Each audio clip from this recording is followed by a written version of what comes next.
Hello hello, हरे कृष्णा सबको, राधे राधे।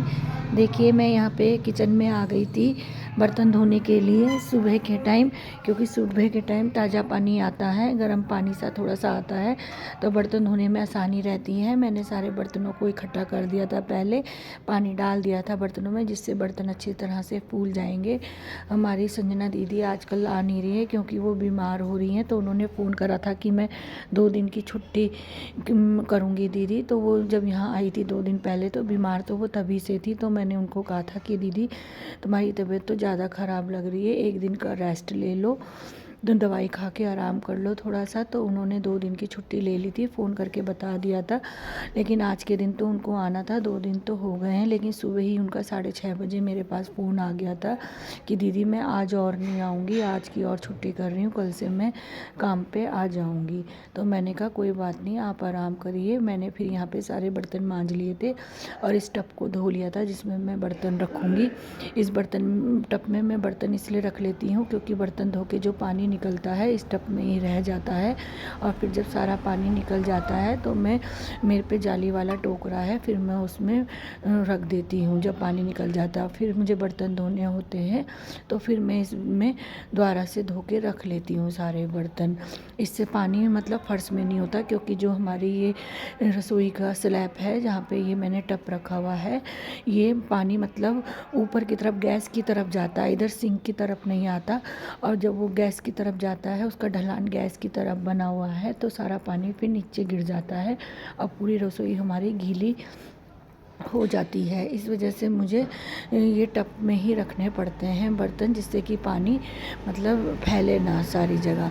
तो मैंने यहाँ पे देखिए सारे बर्तन अपने धो लिए हैं। रसोई का बर्तन वाला काम हो जाए तो ऐसे लगता है कि जैसे रसोई का आधा काम निमट गया हो। तो यहाँ पे फिर मैंने सारे बर्तन धो लिए थे अपने, और फिर मैं पीने के पानी के लिए भरने के लिए आ गई थी यहाँ पे। जो कल का पानी मैंने भर के रखे थे दोनों डब्बों में, उनको मैंने पलट लिया था, मतलब और ताज़ा पानी भरने के लिए दोनों डब्बों को मैंने अच्छी तरह से मांज के धो के भर लिया था। अब तो मैं 2 डब्बे भर के रखती हूँ, क्योंकि आजकल ना पानी कम आ रहा है। मतलब दोपहर के टाइम वैसे तो 3 टाइम आता है, लेकिन सुबह शाम तो आता है। सुबह भी अब कम टाइम के लिए देते हैं, और दोपहर में तो कभी कभी आता ही नहीं है, फिर शाम को आता है। इसलिए मैंने दोनों डब्बे भर के रख लेती हूँ। एक खाना बनाने के लिए हो जाता है और दूसरा पानी पीने के लिए हो जाता है। तो यहाँ पे मैंने दोनों डब्बों को अच्छी तरह से धो के अपना भर लिया था यहाँ पे, और ये पूरा दिन मेरा पानी चल जाता है। फिर अगले दिन मैं नया ताज़ा पानी भर लेती हूँ। पूरा पानी मेरा मतलब 1 दिन ये पानी पूरा चल जाता है। पहले तो मैं कैंपर में भी पीने का पानी भरती थी, लेकिन उसमें 1 दिन में ही मतलब पानी में बदबू सी हो जाती है, इसलिए मैंने कैंपर में अब नहीं भरती। कैंपर को मैंने धो धा के अच्छी तरह से रख दिया है। अब यहाँ पे देखिए एक डब्बा तो मेरा भर गया था, अब मैं दूसरे डब्बे को भी भर लूँगी, और फिर जब दूसरा डब्बा भी भर लूँगी तो यहाँ पे दोनों को मैं एक जगह ही रख दूँगी। और यहाँ से फिर हम पानी अपना ले के पीने के लिए भी यूज़ करते हैं और खाना बनाने के लिए भी हम यूज़ करते हैं। फिर मैंने यहाँ पे दोनों डब्बे भर दिए थे, फिर मैंने गैस की स्लैब साफ़ करने लग गई थी। सामान जो मेरा इधर उधर बिखरा हुआ था सबको समेट लिया था। जैसे कि मेरा ये आटे का कट्टा रखा हुआ था, मैंने अभी आटे का कट्टा मंगवाया था, आटा मेरा ख़त्म हो गया था, तो मैंने पन्नी सहित अपना आटा इस बाल्टी में रख लिया था, और बाल्टी को अच्छी तरह पोंछ पाछ के इसको इसकी जगह रख दिया था। मैं इस चावल की बाल्टी को और आटे की बाल्टी को नीचे रखती हूँ, और बाकी सामान को मैं ऊपर रखती हूँ। और मेरी फिर चीनी भी ख़त्म हो रही थी, चीनी को भी मैंने डब्बे में पलट लिया था। चीनी भी मंगवाई थी मैंने, चीनी भी ख़त्म हो गई थी। और चीनी जो जो सामान मेरा ख़त्म हो रहा था मैंने सबको डब्बों में पलट दिया था और अच्छे से सेट कर दिया था रसोई को। आज तो मुझे रसोई में काफ़ी टाइम लग गया था, और अभी तो नाश्ता भी बनाना है। नाश्ते में भी समझ में नहीं आ रहा क्या बनाऊँगी, देखती हूँ क्या बनाती हूँ। पहले तो मैं रसोई को पूरा साफ़ कर दूँगी अच्छे से, ये सारे सामान को सिंगवा के अच्छी तरह से रसोई में स्लैब में और गैस में कपड़ा मार दूँगी। पहले तो मैंने सारा सामान सिंगवा दिया था और फिर मैंने गीला कपड़ा लेके एक गीले कपड़े से सारी स्लैब साफ़ कर दी थी, क्योंकि स्लैब में ना जो मतलब सब्जी के और मतलब थोड़ा बहुत जो हल्का फुल्का सा कूड़ा जो रहता है गीले कपड़े में चिपक जाता है और मतलब साफ़ हो जाता है अच्छी तरह से। तो मैंने थोड़ा सा इसमें सर्फ भी लगा लिया था गीले कपड़े में और अच्छा हो गया था स्लैब, मतलब पूरा साफ़ हो गया था, जितने भी दाग धब्बे थे बिल्कुल सब साफ़ हो गए थे। और फिर मैंने गैस में भी फेर दिया था यही गीला कपड़ा और उसके बाद फिर मैंने सूखा कपड़ा लिया था, सूखे कपड़े से भी मैंने सारा साफ़ कर दिया था, स्लैब को भी पोंछ दिया था और गैस को भी पोंछ दिया था। गीला कपड़ा करने के बाद मैं सूखा कपड़ा भी सब जगह फेर देती हूँ एक बार। सूखे कपड़े से ये रहता है कि जो स्लैब वगैरह है गैस वगैरह है जल्दी सूख जाती है।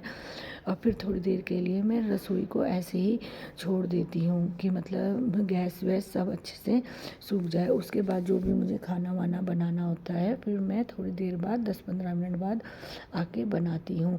फिर अभी तो मुझे किचन में भी झाड़ू लगानी है क्योंकि हेल्पर दीदी तो आ नहीं रही हैं सफाई करने के लिए, तो मैंने फिर रसोई में भी अच्छी तरह से सफाई कर दी थी, मतलब झाड़ू लगा दी थी।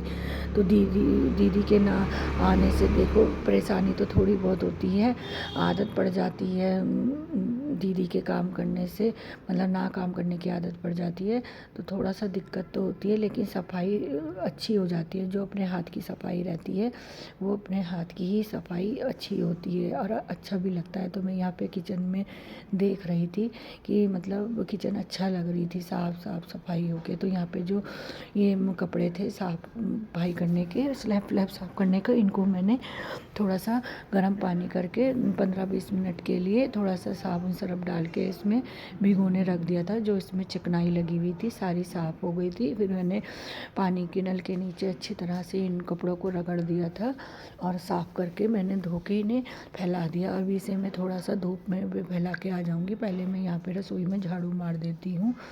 रसोई में कल मैंने धनिया और साबुत मिर्च पीसी थी तो थोड़ा सा धनिया नीचे गिर गया था, जिससे कि मैंने उसको उठाया नहीं था, शाम के टाइम था इसलिए मैंने उठाया नहीं था। तो अब उसे मैं रसोई से निकाल के उसे भी बाहर कर दूँगी और मेरी पूरी रसोई साफ़ हो चुकी है।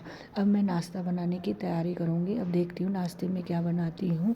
सोच रही हूँ ये गोभी मटर और मूली रखी है, इसको तीनों को मिक्स करके इनके पराठे बना लेती हूँ। तो मैंने गोभी को और मूली को अच्छी तरह धो लिया था और जो ये मटर रखी थी इनको मैंने थोड़ा सा उबालने के लिए एक फ्राई पैन में गर्म करने के लिए रख दिया था। इसको अच्छी तरह से उबाल दूँगी, जब तक ये थोड़ा सा गल नहीं जाएंगे तो मैं उबाल दूँगी। इतनी जब तक मेरी मटर उबलेगी तो मैं यहाँ पे मूली और जो गोभी रखी है इनको घिस लूँगी अच्छी तरह से। पहले वैसे तो मैं मिक्स करके पहली बार बना रही हूँ ये पराठे, मैंने कभी मतलब मिक्स करके नहीं बनाए हैं, ये पहली बार है बनाऊंगी। और मैंने यहाँ पे देखिए मूली को अलग घिस लिया है और गोभी को अलग घिस लिया है। मैंने हमेशा अलग अलग करके ही बनाए हैं, मूली के अलग पराठे बनाए हैं और गोभी के अलग बनाए हैं। आज पहली बार मिक्स करके बनाऊंगी।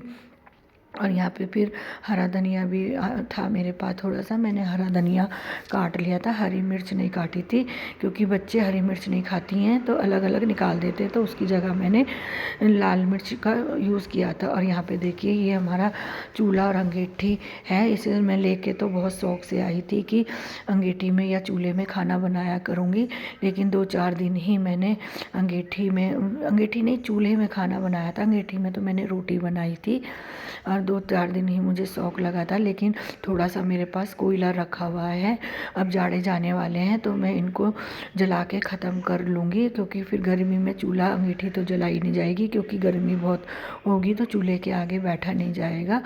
और अभी तो थोड़ा ठंड है तो हो भी जाएगा।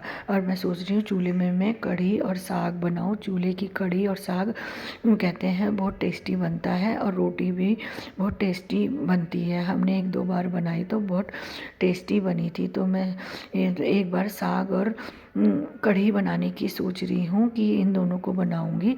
और यहाँ पे देखिए जो मैंने राख निकाली थी अंगीठी से और चूल्हे से, थोड़ा सा वो नीचे भी गिर गई थी, तो मैं झाड़ू लगा के इस सब राख को भर दूँगी।